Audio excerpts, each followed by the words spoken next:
in. It is live at lunch, and I appreciate you guys for joining me. I kind of like that background music. That was kind of dope. That lo-fi loop music. I was digging it. But what's happening? What's going on? We are live at lunch. My name is Marcus Thomas. Thank you for joining me. I will be with you for just a little bit. We start at 12:10. We'll get done at about 12:50. Man, that is plenty of time for you to finish your sandwich, wash your hands, and clock back in and get back to it. All right. I see Bet on Yourself is in the building. I appreciate you. Good afternoon. Everything is going good. Thank you for asking. So, except when it comes to Haason Reddick. That's the only thing that's kind of iffy. But Cody K, what's going on, man? I appreciate y'all being first out the limo, man, as usual. I don't take it for granted, and I appreciate all the support I can get. But Haason Reddick, man, what are they going to do? Are they going to crap or get off the pot? And I know there's a little bit more to it than just that. I understand all of the wrong side of 30 years old. I understand all of that. And you're not wrong. Chris Bruce, what's going on, my guy? I understand all of that. However, he has been the guy, Haason Reddick has been the one guy. All he's done is show up and go to work. All he's done is made an impact. All he's done is produce every year he was here. I remember, I guess it was about 7 months ago, during the season where they were somebody asked him in the locker room about his contract, and he basically just deflected it. He was like, nah, it's not the time. And basically he kept it on ball, he kept it on the task at hand, and he kind of deflected it. And it was one of those situations where that'll take care of itself when it's time for it to take care of itself. So now we are in that time, man, and I hope they can take care of him because his production did not go down. I saw a couple people in the comments. I will shout this group out, Philadelphia Eagles fan group on Facebook. They have been very active, and I appreciate that. But a couple people kind of posted up like he's not worth it. He's under contract. And why does he want more money? You always have that contingency of people that think athletes are just always wanting more money. And this is what I say to this, because I've had these conversations in my life with other people at various times, right? And it always comes down to is if I had that money, that type of money, this is what I would do. And I always try to tell people, what's up, Jason? I see you in there, bro. I try to tell people you cannot compare your everyday blue collar or white collar life to that type of money. It doesn't translate. I wouldn't waste that money. Why are they doing this? And I'm like, unless you've been in that situation, you can't really speak on it. And I'm saying that I didn't make a lot of money when I was in the league. I was an undrafted free agent in 1993. Right now, this day, if you make the team, the rookie minimum is like $740,000. $740,000. When I was a rookie, the league minimum was $100,000. After taxes, that's about $60,000. So I didn't get a chance to benefit from what these kids are making right now. These kids can be on a team for 1 year and they'll be set for the next 4 to 5, depending on how they handle their money. I didn't come up in that era. But my point is, if you make whatever you make on your current job now, if all of a sudden you were making $6.5 million a year, you're not going to drive that Hyundai. You're not going to drive that Toyota. You're not going to drive that regular old Ford F-150. You're gonna bump it up. If you want to keep a truck, then you're gonna kit that F-150 out. If you want the Toyota, you're gonna bump it up, or you might get the Audi or the Benz or the whatever it is that you want. The point I'm making is that you get basically what you can afford. But when you make that type of money, what you can afford is not really a problem. So people think of it in the wrong tense because it doesn't work that way. And if you are on your job right now, the difference between what you do on your everyday and what happens in the NBA, NFL, Major League Baseball, and all of that kind of stuff. You can't go to your coworker and ask him how much he makes. You can't go to the office secretary and ask how much she makes.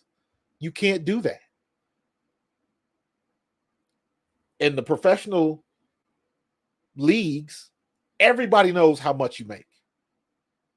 Because I guarantee you, whatever job you're on right now, if you are doing as much, if not more, than one of your coworkers, and you found out they were making more than you, but you were doing a much, much better job, an obvious and noticeable better job, you'd be pissed. And you'd be pissed that they were paying more money to somebody that wasn't doing more work. Period. You'd raise holy hell up in there. But they don't get afforded the same thing when you're talking about the NFL. I was looking on Sports Track this morning. Haason Reddick is ranked 24th as far as value at his position. 24th. But he's been tops in the league in sacks in the past 2 years, in spite of the drop-off we had at the end of the year last year. So, like, I'm looking at, let me see. Let me let y'all see this real quick. I'm looking at, this is Sports Track, right? And this is the value by position, and I got edge rusher in there, as you can see, right?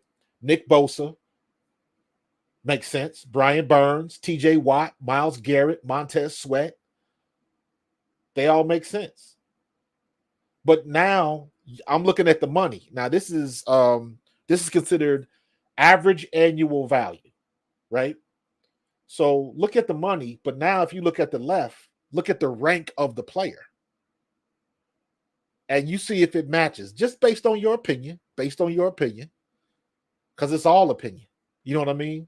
They're looking at analytics and contracts and things of that nature, but ultimately, it's all based on opinion. But you got Myles Garrett, Montez Sweat, Daniel Hunter, ranked 22nd. Josh Allen, outside linebacker, ranked 40th. Rashawn Gary, Max Crosby, makes sense. Bradley Chubb, makes sense. Leonard Williams, Trey Hendrickson, Joey Bosa, Von Miller, Khalil Mack, big names. But if you want to look at the production from the last couple of years, Harold Landry, Draymond Jones, Bryce Huff. Well, Bryce Huff is one of ours now. Highsmith, Zach Allen, Haason Reddick, ranked 24th. And you can't tell me, look at the rest of it. Robert Quinn is 3 spots behind Haason Reddick. No. So just looking at the way the situation has played out, I feel like really, really bad for Haason Reddick because he did it the right way. He did it the right way, and if he doesn't get the deal that he wants, it's going to bite him in the butt. It ends up biting him in the butt. He didn't make no noise. He didn't make it very, very public or make a stink about it. He stayed on task, handled his business, played, balled out, was still an impact player, was still a productive player at 29 years old. All of that stuff. If you want to look up the right way to handle trying to get a new deal, it should have a picture of Haason Reddick. But the flip side of that is you get these people that raise a stink and end up getting their way. Young players that end up getting the bag, getting the contract, going to another team, whatever the situation is, however it plays out, however that manifests itself. And then what kind of production do they have once they get that money? More times than not, they don't live up to the expectation. They don't. Why do you think we got Devin White for the deal that we got him? Because he started off hot, cooled off a lot, and now he's trying to recoup some of that cachet he had a couple years ago. I mean, rightfully so. The boy is good. He is a good linebacker. At one point, he was a great linebacker. And then something happened. We don't know what that something is. But also, you hear this phrase a lot, and I remember hearing this when I was in college. More so when I finally got with the Eagles and when I did my bouncing around in camps and things of that nature. You hear this phrase called the numbers game. And I never understood that. You hear it a lot when you talk about rookies that get cut. Well, what happened, man? It was a numbers game. We already had 3 running backs on the roster and this, that, and the other. And it ends up getting basically you might be very good at your position, or you might have a good rookie campaign or a good rookie camp. But if they've already got 4 other receivers under contract on the team on the roster you are on, they can't keep you unless something happens, unless somebody gets hurt or something like that. And then, well, why didn't they put you on practice squad? Because they probably have too many practice squad players. Everything is a limit. Everything is a limit. So the numbers game does not necessarily mean the contractual financial amount that you get. The numbers game for players is, where are you going to fit on this roster? Are you going to be expected to play? Are you coming in just to be a body? Are you coming in just to be are you coming in as a special teams player? So it fits different scenarios depending on what you're trying to do. Everybody wants to come in and play and have an opportunity to be a starter and have an opportunity to play and hopefully get that big contract. Maybe make a Pro Bowl. Everybody is one play away from glory or ruin. I say that all of the time. The ruin is if you step on the field and get hurt. Look at Aaron Rodgers. Look at Dre Greenlaw. Look at Van Der Esch. One play away. The glory part of it is also one play away from making something spectacular where everybody in the world remembers that one play and you can make a career off of one play. You can be a career special teams player and you made that one tackle that caused the fumble that won the game. Miracle in the Meadowlands with Djax. Look at Brian Westbrook, same situation. I remember listening to I believe it was Mike Missanelli at the time when the Eagles drafted Brian Westbrook. And the consensus was, well, good for them because they threw him a bone, but I don't expect anything from him. Why not? Only because he went to Villanova? He would have had a much better, outlook if he would have went to Alabama, Notre Dame, SC. They got more exposure, just doesn't mean they're a better player. It happens all the time. That's why all of these people be missing on the quarterback so much. Chicago better hope Caleb Williams lights it up and hope he doesn't struggle like Justin Fields struggled. Justin Fields' struggles weren't all his own. He had no help. He was doing the best he could. Appreciate you, Chris. What up, Chalk It Up? Tone DeShields the second in the building. That's my guy, man. I appreciate you, Tone, as usual. But yeah, man, it is the numbers game is not always kind, it's not always fair. I say this all the time. There are plenty of people in the National Football League that shouldn't be. And there are people that should who aren't. They never get their fair share. It was the numbers game. It was whatever the situation, however it presents itself. Happens all the time. Happens all the time. And it's not really fair. And in this situation with Haason Reddick, man, it's like, damn, if the guy that does it exactly the way you're supposed to do it, if he can't get a fair shake,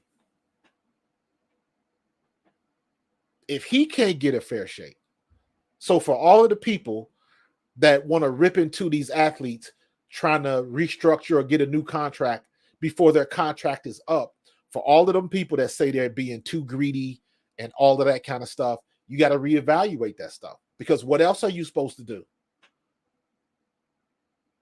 What else are you supposed to do? This is a violent game, and you don't know how long you're going to be around.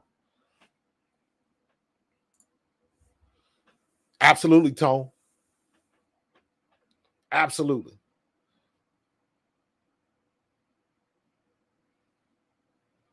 Absolutely. There is favoritism. There is nepotism.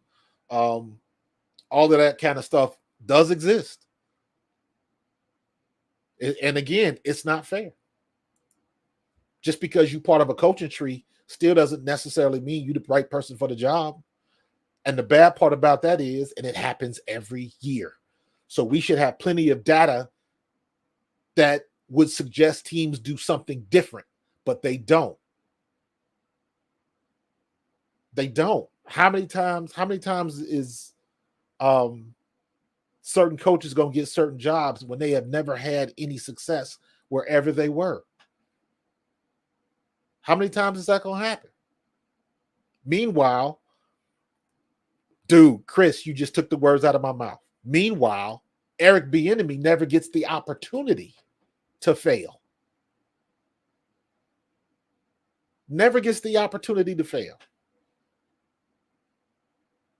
So the whole fair shake thing goes out the door. So I don't mind when players want to get a new contract.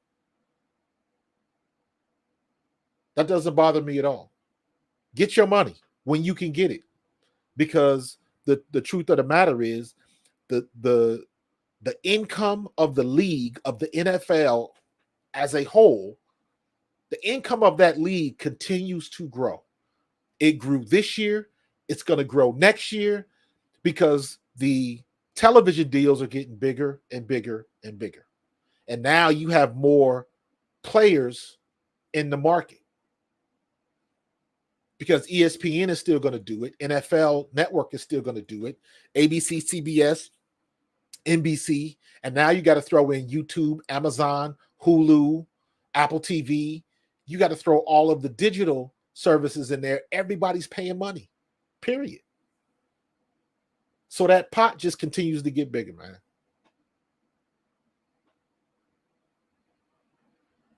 Dylan,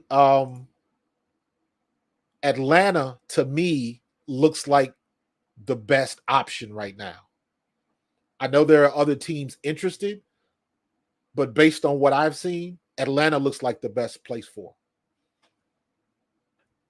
And I wouldn't mind that because guess what? I ain't afraid to say it. If Haason goes to Atlanta, I'll be rooting for Atlanta because I want to see him succeed. Plus, my twin sister's in Atlanta, so you know. But I just want to see him get his fair shake. And look at it. This has been the year where the normal has been flipped a little bit. This has been the year. Don't forget, a year and a half ago, we were having Zoom meetings about the value of running backs. Now look at what's happened this year. Everybody's getting the bag. DeAndre got his bag. Miles got his bag when he went. Saquon's getting his bag. Everybody, so it can work. Sometimes it just takes a little bit more time. Correct. I'm with you. Let me see who said that. Let me open my Facebooks real quick. But you are 100% correct. They might not want to come off that number. I want Haason to get his bag, but the Birds won't meet him at his price point. They are trying to get him out the door and save face by saying who wants too much. I don't think they're trying to do that. And I don't think it's a, you're not wrong, but I don't think that that's the other part. The Birds don't want to meet his price point. That part is true. I don't think they're trying to save face and try to kick him out the door. This is business. It is not a secret because we can't pay everybody. And the one thing that we're forgetting is we still, here's what it comes down to. My opinion, are we going to give, if we give Haason what he wants, what happens when it's time to pay Devontae Smith? That's coming. On top of all of the draft picks we're about to acquire when the NFL draft hits in a few months. So it's very easy for us to say, and I count myself as us, that yes, I want Haason Reddick to stay. Find a way to make him stay. Find a way to pay him the money. Figure out a way. Howie, this is what you do best. I understand that as a fan of Haason Reddick. I want to see the homeboys stay home. Realistically, I don't want to see Devontae Smith go nowhere either. So you got to look at the big picture.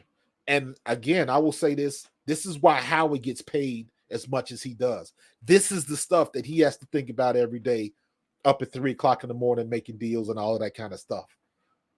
This is why you do it. Because it's not as easy as, giving the money to the old vet just to keep him around. I still think he's productive, especially looking what just happened with Fletcher Cox. Still an impact player at his age, in his 12th year. That means something. I guarantee you Fletcher Cox could have went somewhere else and made good money. He at least could have made as much as Chase Young made last year. He was more impactful than Chase Young was. So, and also, are you going to count, and I keep saying this, are you going to count the last, because everybody wants to bring up stats and that's okay. But with the stats and the performance and all of that kind of stuff, are you going to count the last 6 weeks as a wash with all of the chaos and the turmoil we had going on with our coaching staff and all of that kind of stuff? Because that matters. I really wish they never would have brought Matt Patricia in here. Everybody's antennas got raised when they decided to hire him in the first place.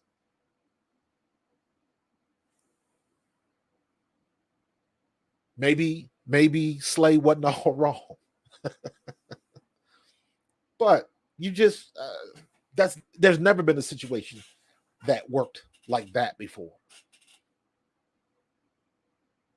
So we got to cut our losses, and now we're here. Can't really worry about. That's the great thing about football. Last year is already the last year, because if we can if we can listen to Dak Prescott rip on Jalen Hurts based on what happened last year or anything like that, or any other fan base for that matter, he didn't do this last year. Fine. Well, last year is last year. It don't count no more. Doesn't count anymore. So you're always moving forward, and there's always the next play. I used to tell my kids that when I used to coach them. The good thing about football is if you screw up, you always got another play coming.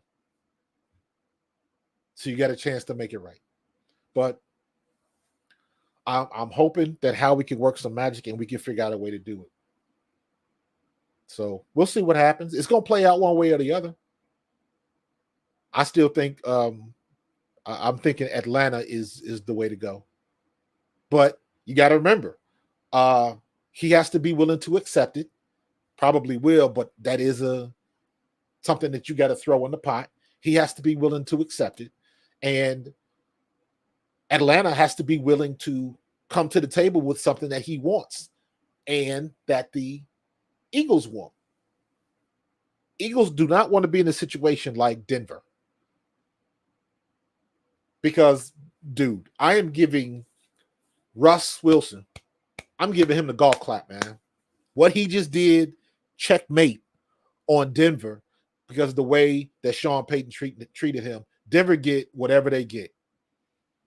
And I got friends that used to play for Denver. I got friends that won Super Bowls with Denver. So I try not to wish anything bad on Denver. But as long as Sean Payton is with Denver, I ain't going to be a fan. Because you can't come at people on that level like that.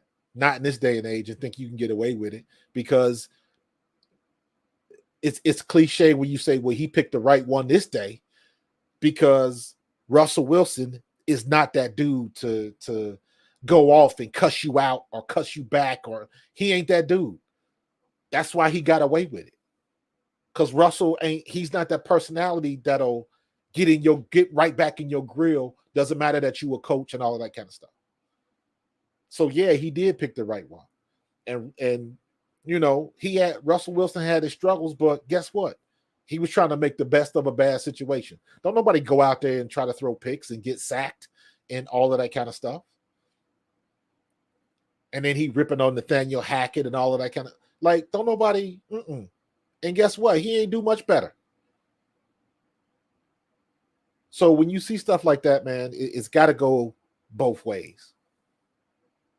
And for every person that says a lot of these athletes get a little bit too greedy or anything like that, you got to flip it on the other side. And it's the same. It's almost like the same as college. Everybody going on and on about the NIL deals and what's college football going to do going forward, and Nick Saban quits, and you know it's not the same. Well, no, it's not the same. But didn't nobody have a problem when you jetted LSU sight unseen and just dipped all of them kids that you recruited that had to stay at LSU, that went there because you went there? Don't nobody talk about that. Coaches used to dip in a hot second. And all of them players that had committed, they still held to the fire. They still got to honor their contract.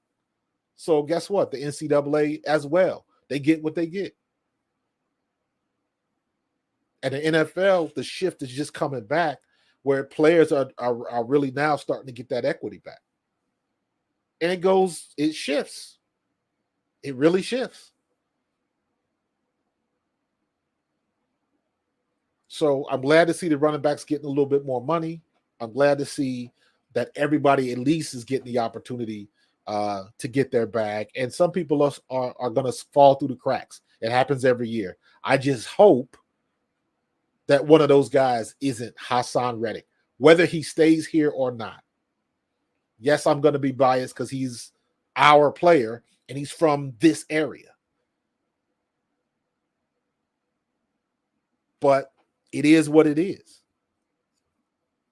So, and really, real quick, I keep mentioning this because I'm so tied in with technology, and I always have thoughts on so many people jumping on YouTube and all this kind of stuff, because now a lot of people are jumping on the YouTube just to jump on YouTube, and they really don't have nothing to say. And when I saw the Dak Prescott clip, I was like, he's got to be kidding me. Like, the point was just to throw a rip, to put a dig on Jalen Hurts. How you gonna say Jalen Hurts is a running back, not a quarterback? And then you got Lamar Jackson ranked as the third best quarterback on your list. What the hell are you smoking, dog? What they feeding you down in Dallas? But again, When you on social media like that, everything is wide open. And I'll say this. This is a situation where I kind of feel bad for Dak Prescott. Because Dak Prescott is in the same situation as Haason Reddick. He been above board. He ain't caused no trouble. He ain't tried to sit out. Only thing he did was get in and ball. Forget about how the season ended. Our season didn't end great either. But he did what he was supposed to do. And they fell short. But that don't mean he didn't have a good year. And they're in the same boat. But now you got your brother running off at the mouth, and eventually it gets back to you. Because the articles don't say Tad Prescott. The articles say Dak Prescott's brother. And that's the situation he gonna find himself in. And stuff like that's gonna get worse and worse because people gonna come for him. People are gonna come for him. And it is, hey, you get what you get. You get what you get, man. So, and at least if you're gonna jump on, just because you Dak Prescott's brother doesn't mean you know what the hell you're talking about. Don't get that confused. So he'll get plenty of checks and balances because it's, everybody's going for clicks now. Everybody wants to be, Shannon Sharp. You see the situation going on with Saquon, not Saquon, but Ryan Clark and Tiki Barber. It's just every week is going to be somebody different. Somebody else wants to say something. Somebody else wants to put something out there inflammatory. And it just keeps going and going. So that's the era we are in. They got to get them clicks. So be it. So be it. It is what it is. It feels bad. I'm not going to say I'm exempt because I did a video on when Cam Newton got into the fight. Yeah, that's the landscape we in. But I try to keep it mostly about sports and upbeat and all that kind of stuff. But you got to keep it real you got to keep it real. Keep it 100 with what's going on. And you also got to look at what generates the traffic. And it seems to be like right now, talking bad about the Philadelphia Eagles because of their fan base. And because of the fan base, we are very reactive. So people will come out in force. So I would imagine I Am Athlete or whatever show he was on is catching a lot of traffic with the comments and the feedback and the rebuttals. So as my boy Tone says, chalk it up to the game. That's where we are right now. So every day we get a step closer to that draft, man, and some other things. I would like to see this get resolved one way or the other well before the draft. I think it will. And that way we can have a, clear, we got a clear windshield. They done wiped all of the stuff off your windshield and, when you leave the filling station. Shout out to Wawa. I stopped there in the Wawa the other day and they actually cleaned my windshield. I was like, dude, you scared the hell out of me, man. I didn't know what you was doing. So big shout out to Wawa for cleaning the windshields, bro. But yeah, man, I want to be able to, going into the draft, I want all of that stuff to be done. I don't want draft day deals, draft day trades with Haason Reddick. I want all of that stuff to be over with so we can be tunnel vision on what we need. I've run a few mock drafts so far. And it looks like that we will have the opportunity to get Edge Cooper or is it Peyton, the linebacker from North Carolina State? Heck, and even Jeremiah Trotter Jr. if he's still available. But I think he will be at that particular time. So that third pick, that second and third pick, we still have an opportunity to get a good linebacker. But I also got to remember the Kobe Dean is going into his third year.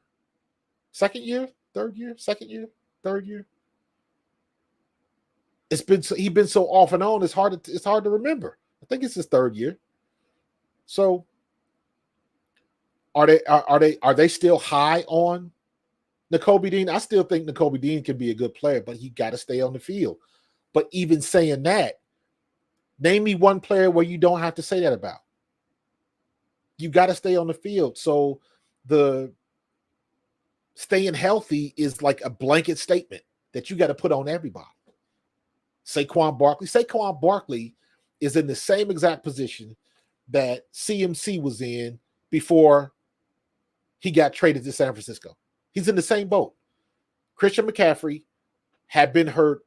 He had lost 2 years in Carolina to injury, ankle injury, I believe it was. And then he had one good year, and then they offloaded him.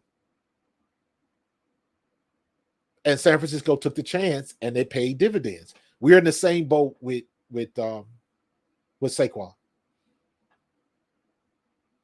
Is Saquon as good as CMC right now? Absolutely not. CMC is the best running back in the business right now, period, in the store. Not even up for debate. But Saquon can be as good, in my opinion, in this offense, and I think Kell Moore understands that. And I went back and looked at some of Kell Moore's numbers. I was very pleased with his track record, with what he did as far as how many times his run to pass ratio in a season. I was pretty impressed. So let me see. I wrote this stuff down. So, like, just as an example, this is 2019 when he was with the Cowboys. This is the year that Dak Prescott went off for 4,900 yards. 597 pass, 449 runs. Makes sense when you almost throw for 5,000 yards, but to have 449 rushes in the season, not bad. But then you go up to, look at 2022, right? That's when Cooper Rush started 5 games, but still 556 pass to 531 rush. That is balance. That's like one of them people in the desert that like to balance the rocks. For a season, that is incredible. That is incredible. And we got all of the pieces on the page to be able to do that. That's what's exciting about Kell Moore. And I trust the fact that Kell Moore is not going to make the same mistakes that we saw last year. Because if you remember, after Shane Steichen left, everybody assumed that Brian Johnson was going to run the same offense, but just make it his own. So we immediately, or at least I did, I immediately assumed, I was like, good, he's going to take all the stuff that we don't like out of this offense. So no more bubble screens. We're going to put some people in motion, maybe have a screen package. This is looking up. You saw what happened. All that hype about DeAndre Swift catching the ball out the backfield. Did they even throw him the ball? Hell no. And there are some things that you got to do that you that's when your head coach got to step in as an offensive guy and like put the hammer down. Like, hey, I still need you to do some things. That's why you the head coach. That's what a CEO coach does. A good CEO lets his people do what they do, but knows when to step in, right? This is what I hired you to do. I'm going to let you do it. But when you start coloring outside the lines, now I got to step in. Get you back on track. That's what a good head coach does. That's what I need Sirianni to do. That's what he didn't do with Bryant. Well, we don't know that for a fact. But something wasn't working, and it did make sense. So we still in a good spot. I do like Kell Moore. I do like Vic Fangio. I do like the fact that Nick Sirianni is a CEO coach now. If that's what if it takes Big Dom to be on the sidelines, so be it. People got so bent out of shape about that I thought that was hilarious. But that's what you got to do. That's what you got to do. And I think we're still in a good position. And I think of things a little bit different. Tone, I checked you out yesterday, and I believe you mentioned the fact about people being a Super Bowl contender. To me, if you are a Super Bowl contender, that means you make it to the playoffs. Because you don't really know if you are a true, and this is just my opinion, you don't really know if you are a Super Bowl contender until you get to the playoffs. So for me, if you got a team that makes it to the playoffs, wild card, whatever the situation is, to me, that means you are a Super Bowl contender. Because again, everybody is one play away. The Chiefs were Super Bowl contenders. But if the first week of the playoffs, Patrick Mahomes goes down or Travis Kelce goes down and can't play, that's a whole different ballgame. So it does track where you have to make it to the playoffs, then be healthy, then have a good 4-game stretch or 5-game stretch, depending on how you made it. So for me, the Philadelphia Eagles are Super Bowl contenders. Our window is still open. And our biggest question mark right now is how is it going to end up? What are we going to look like when camp starts or the season starts? Or heck, even when we take that trip to Brazil, what are we going to look like at linebacker? That's it. That is the only thing I'm worried about. I'm not worried about our offensive coordinator. I'm not worried about a defensive coordinator. I'm not worried about our secondary, our defensive line, our offensive line. I'm not worried about Cam Jurgens. Nothing. The only X factor for the Philadelphia Eagles is what they're going to do at linebacker. Everything else, I'm good. And we're going to see what happens. And we're going to see how Vic Fangio makes it work. All right. My time is up, man. It's about 12:52. This was a live lunchtime, and I appreciate y'all, man. We had 87 on the YouTubes and about 74 on the Twitter space. So that's a good day, man. I appreciate you guys. Go on, enjoy your lunch. Make sure you wash your hands, clock back in on time. And we're going to do this again tomorrow. Thursday is my 7 o'clock show, Pro Fan Talk. Be there or be square, man. We keep doing it. And obviously, we'll have some content going on, especially getting closer to the start of March Madness, man. So enjoy the rest of your day. Finish your lunch, and I will talk to you guys on the next one. Go Birds.